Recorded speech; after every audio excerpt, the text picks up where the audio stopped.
the lunchroom, the cafeteria at Unity Village last week. And I was thinking, what are good songs for fellowship? I was talking with a group of a certain age, and I thought of this, and I called Scott from there, and I said, could you do that? He said, yeah. And this is what he came up with. Thank you so much. It's wonderful. Just wonderful. Thank you, Joyful Noise. Thank you, Rita, for surprising me. It's splendid. It's splendid. I have a question for you. Would you say that you spend more time thinking about the people you like or that you don't like? Do you spend more time in your day thinking about what's right about your life or what's wrong about your life? Do you spend more time thinking about God or the person you don't like or what's wrong about your life? Do you spend more time in solution or more time in problem? Which are you more charmed by? Which is more important to you? And you don't have to answer me, but you need to answer yourself. You need to look at that. Today's talk is called Fellowship. No one is alone. No one is alone. And it comes from the Edgar Cayce book, which we got back in the bookstore now. Just got 5 copies, and I cannot recommend this book highly enough. And yes, you do have to work your way through a lot of the he's, capital H-E, he, and a lot of capital H-I-M, him. But work your way through it. It's well worth it. Go past some of the old-time religious pronouns. And this will offer you an opportunity to examine your thinking, to examine your life, in a way to call you up and say, oh, what do I want? What do I want? It's 42 lessons, and I'm going to be going through them all here on Sunday mornings. And this week, this fellowship, no one is alone. And at Unity Village this week, that's often where I am best reminded that I'm not alone, that I truly have peers who are going through the same things I'm going through here, and here, I don't mean here in this church, but I mean here in my life. You know, calling myself up to a higher calling each day than I used to call myself up to. And it's not because I'm lofty. It is because I want it. I want to know God more than I know my problems. But you see, I can't know God if I'm holding you at a distance. If my thoughts are telling me there's something wrong with you or them. You see, when I separate myself from any single being, I start to think I'm alone. Carlos, I remember years ago hearing him say, I can only be as close to God as the person I hold at the greatest distance. And I thought, oh, I'm in trouble. Oopsie, I thought I was knowing God. And instead I'm knowing an idea of God. Instead of the reality of God. Because the reality of God is love. It's not about how you have offended me. My sensibilities. It's not about that. It's not about what my mother did to me. It's not about any of that. As we heard in these prayer requests today, it's about knowing the truth. You read my letter, most of you, I'm sure. Who all reads the Wednesday newsletter here? And my message in it. I'm so glad to hear that. Because I think they're pretty darn good. And it's not that I'm taking credit for it, except I'm willing to sit down and write it. And then Kenneth sits in there and edits it. Before that was Alexandra. Before that was Joan, and before that was Kenneth. And but they edit commas and punctuations. But I say, okay, God, what's the message for this week? And so, sometimes I get lovely feedback, and sometimes I get nothing. It doesn't matter to me. I'm not doing it for the feedback. I'm doing it so I can read that message for myself and see, where am I applying that in my life? Is this a practical teaching? In case you haven't noticed the sign downstairs, it says Unity Center for Practical Spirituality, so that we can apply our spirituality practically instead of practically applying it. Yeah. And people I have instructed to journal and stuff. How are you doing journaling? Well, sometimes. That's like the dentist saying, do you floss every day? Well, not every day. Last time I was here, I flossed. And it's, what do you want? What do you want? Because you must say yes to it. Because you can't have it and spend your life or your practice being the opposite of it. So how do I experience the love that is, and then to get together with one of you to complain about another of you? It's one thing to desire understanding. It's another thing entirely to look for those who will agree with me. See, my friends are the people who sometimes agree with me, and my friends are also the ones that say, Shawn, really? Is that what you're thinking? That's not logical. That can't be true. It can't be true that someone is against us. And I've been preaching that for 8 years. And I've been seeking to practice it since 1997 when I first heard it. When I first heard, as God is for me, nothing and no one could be against me. And it was a few years later that I decided that I added to that, therefore, everything and everyone must be for me. Must be on my side. Everyone. Last summer I really had to practice that. I really had to make a decision in my life that to decide, okay, everyone is for me. Then there are a few people saying, wake up. Wake up, wake up. And if this is the only way I could hear wake up, then that's the way it was going to be. They are my angels. And they are an extension of me. They're answering my call for oneness. They are answering my call out to the universe that says, remind me of who I am. And sometimes the answer is so ugly. The answer is so horrible from some people who have volunteered to step up and just be the most miserable son of a gun. In traffic. Sometimes it is somebody who you thought was a close friend who turns on you. It seems like they turn on you.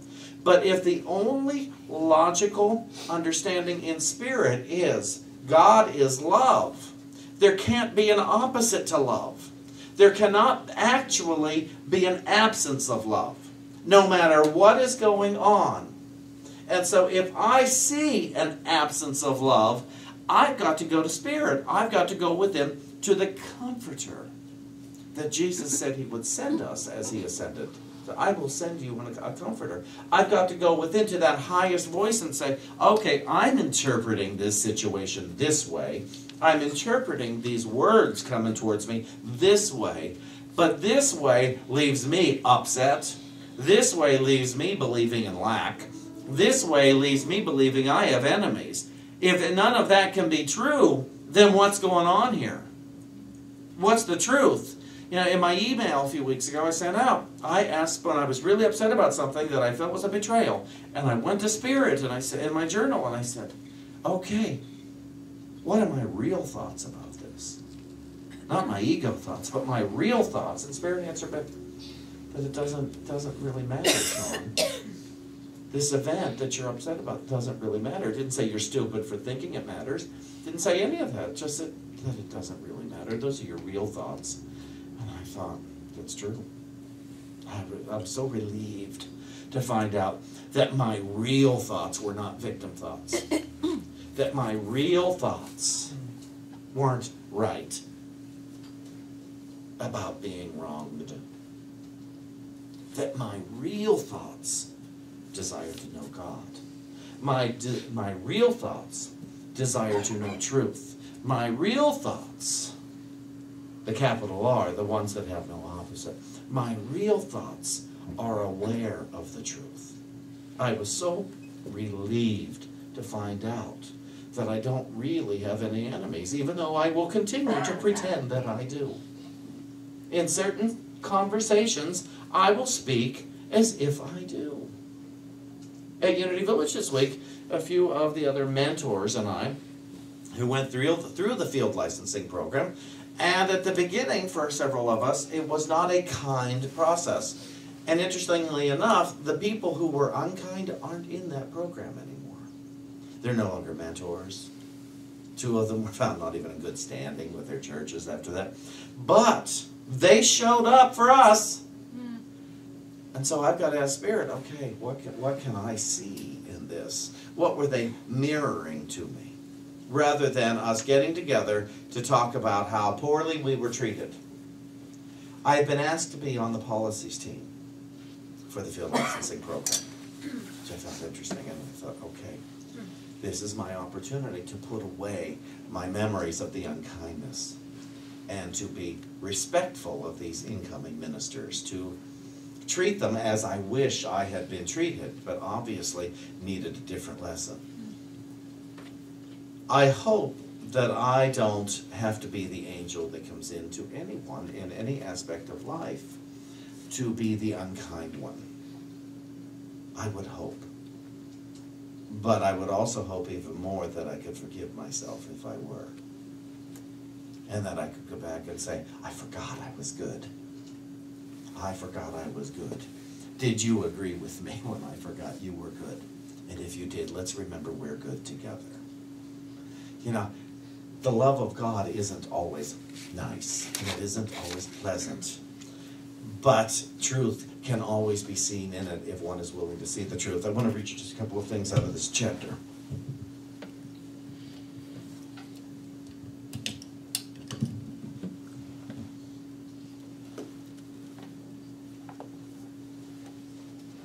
First John 1:7, if we walk in the light, as he is in the light, we have fellowship one with another. How often do you think about your connection to each and every being? And you are connected through your God selves. All the people when you go to the gas station. That everyone in every car and the people behind the counter are all connected with one another, and you're one of the ones, all connected with one another. To just start with things like that, knowing you may not have a clue what that means. Some of you might, but those of you who don't, but still admit it. Okay, we're all one here. Don't know what it means. I'm willing to accept it though, because I know when I start to think that, I become much less critical. I'm much less fearful. I'm not wondering who's out to attack me, who's out to rob me, who could steal my car, who could do this, who could do that. I just start to see oneness. The personalities that I create begin to fade away. And then I can get my car, drive off into anonymity again. But for that moment, we are one.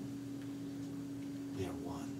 We are one. It says here, in preparation for the task before us, let us become more conscious of the divine spirit within, that we may go on. May we face the issues before us as those called for a purpose. May we rely on God's promises. God will encourage our spirits, our hearts with the presence of God's Holy Spirit, so that there may be no idleness or delay in us. This was one of the most important sentences in the whole chapter to me. A spark of the divine that is forever seeking its source is within each of us. So, would you put away any regret that you did not seek it sooner? Or that you may have delayed anything? And today say, a spark of the divine that is forever seeking its source is within me and is within my brother and my sister. A spark of the divine that is forever seeking its source. And you don't have to seek it the way I do. And you don't have to seek it the way your mother and father do, or anybody. But you must admit that's what you're seeking. You are seeking the source of your divine self. Don't settle for less. Don't settle for less. Success in the world is not the same as the source of your divine self. Success in the world is lovely. Go ahead and have it. but it is not the source of your divine self. Seek to know the source of your divine self. Some people say I'm repetitive. I don't care. Seek to know the source of your divine self. If everybody were doing it, I wouldn't need to repeat. If I were doing it all the time, I wouldn't need to repeat myself. Seek the source of your divine self. Imagine remembering, oh, there is a source to my divine self, that of my true thinking mind. And my longing is to know it today. That's what my desire is. That's why we do things like a moonwalk project. That's why we teach a class that we have hesitated to teach. That's why we write a song we have been afraid of writing. That's why we sing a song we have been afraid of singing. That is why we walk down this street today instead of this street. That is why we raise our hand with a prayer request in front of a room full of people and risk that we could be embarrassed, that we could be humiliated. I have a private class I do in New York City on Monday nights, and often individuals there are embarrassed because they got caught and they thought, I should know this already. And I don't. But in the room, there's nothing but love coming back at them. So any embarrassment is simply on the individual. But no one has ever left because they were embarrassed. They left grateful that they could be embarrassed and still awaken and get the true information tonight that they had been longing for. The longing is more important than the embarrassment. Could your satisfaction in knowing your source be more important to you than being found out that you have been foolish? That you have believed more greatly in lack than in abundance? Because how are you going to get to the belief in abundance if you don't admit you have a belief in lack? If you're hiding that, then you're going to have to justify. It's like last year, for David's birthday, I had a dinner party for him. And there was, we served this glorious looking champagne that somebody had given us a case of. And I saw it on the kitchen counter when I took some dishes in, and it looked just wonderful. And I thought I could have a sip. Now, you must understand, I'm not afraid of alcohol. And in June will be 20 years since I've had any. And I thought, well, yes, you could have a sip, Shawn. And then what? And then there are only two outcomes. One is you'll either become a liar, says you didn't have it, or you'll have to justify it every day of your life. But no matter what, you will lose an opportunity to be of service in the world. And so, you say, I saw something I wanted, but was it worth it to me to have it in the world? Now I'm looking at candy bars that way. And, will I be of service if I take this thing of the world, or if I make this funny comment in the world, this gossipy conversation? Will it benefit myself and all my brothers and sisters, all the sons and daughters of God? How long has it been since you've had a candy bar? I don't know. I'm not counting days on that. 20 years. A cookie. Oh, a cookie, a few days. But I have dropped weight. I've been applying the Weight Watchers thing I'm doing now to a degree. But go traveling, I have a couple of times I said, it's worth it.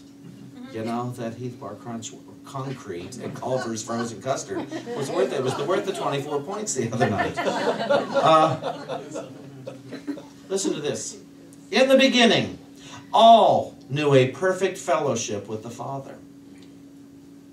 And in the knowledge and understanding of this fellowship, all walked and talked with God.